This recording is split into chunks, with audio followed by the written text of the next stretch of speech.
Hello again, this is Lesson on Tech.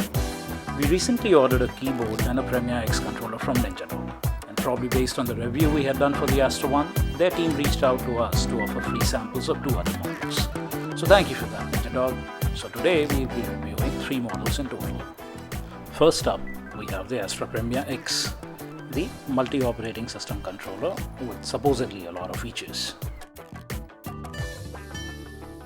The build quality overall seems to be good, all plastic but nice overall. Smooth movement on the sticks, clicky shoulder buttons, analog triggers that are supposedly Hall effect, and you also get 2 programmable buttons on the rear side of the controller. Now the USP of the Premia X is the rich feature list that it's supposed to come with. It includes a USB adapter that links over 2.4 GHz for your PC. It has gyroscopic controls for games that don't even support it. The haptics can be linked to the triggers, and it also has 4 different pairing modes over Bluetooth. Next up, we got the Premia NS for the Nintendo Switch, Windows, Android, and iOS. Straight out of the box, this one looks and feels really good. Definitely premium. The texture surface on the back and the handles should help with the grip and makes it feel very nice in the hand. Some funky light schemas, but far from garish, does add a splash of color to the otherwise monochromatic black. Linked D-pads, which is good. The only drawback at first glance is the digital trigger, but overall fantastic build and feel. Pairing it with the PC was also fairly easy. We just needed to switch the mode, but more on this later. Last, but surely not the least, we got the Premia P, meant for the PlayStation 4 and 5. Now purely in terms of build, it's fair. No complaints with the sticks or the touchpad. All of it seems fine. The triggers are analog, which is good. The D-pad has separate buttons though, which I don't like much. Now you may say that this does look very similar to the DualSense, and it does remind you of one, doesn't it? So this one is not a universal controller like most of the other controllers in the Astra range. So what does it work with? It works fine with PS4. It also paired fine with the PS5, but keep in mind that it will support only PS4 games.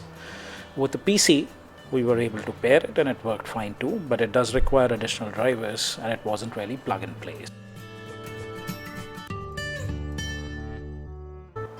Moving to the interesting stuff, we tested each device for performance individually by using them for actual gameplay on a host of games using a PC. We also measured their relative stick accuracy using the Gamepad API, and we also compared said accuracy against the Sony DualSense, an Xbox Series X controller, and a 8-bit DO Pro 2 controller to see how they do against their more expensive counterparts. So using the Gamepad API, we tested the accuracy of the left stick and the right stick individually, summed them up, took the average, and subtracted that from 1 to get the final accuracy number. First up, we have the Series X controller with an average accuracy of 90.7%. Power for cores, also fairly good. Next up, we have the Sony DualSense, slightly better than the Series X at 92.5%. 8-bit DO Pro 2 at 86%, still good enough for almost every game, except maybe slight aiming issue in shooter games. Astra Premia X at 83.5%, followed by the Premia P at about 87%. Brings me to the surprise of today's test. The Premia NS has done phenomenally well at 99.9%. Let's see that again. So the last result seemed almost too good to be true, especially for someone like me who's primarily into shooters. So I decided to retest on a completely different platform this time, just to be double sure. Guess what? This test also resulted in an exact replica of the last one. Now I'm not sure what magic sauce this thing is using. It could probably be some dynamic software recalibration. Either way, the result is pretty impressive. With that, we come to the end of the tests. Let's go on to the conclusion. Let's start with the Premia P. Now this is a specialized controller and a pretty good choice if you're looking for a replacement controller for a PlayStation 4 or if you're looking for a secondary controller for a PlayStation 5, especially for 2-player games.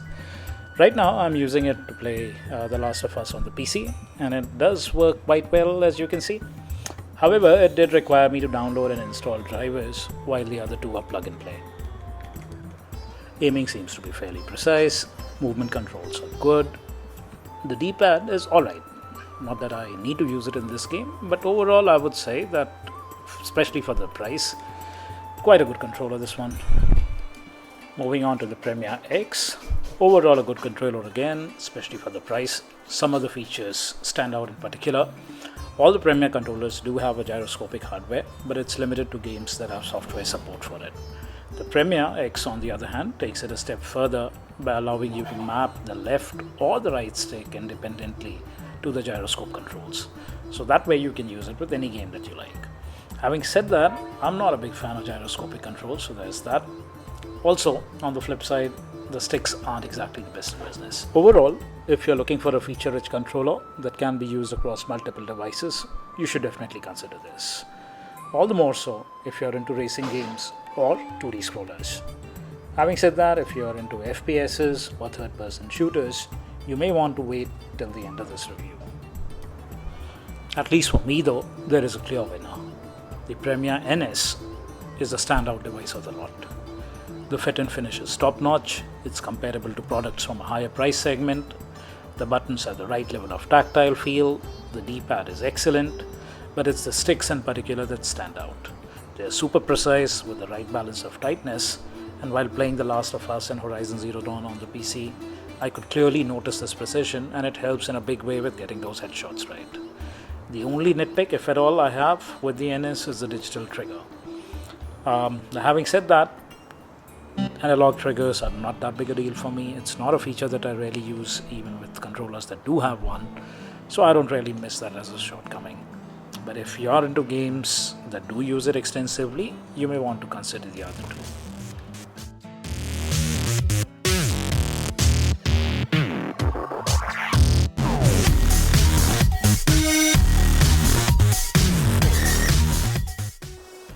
To conclude, I'll leave you with this comparison chart.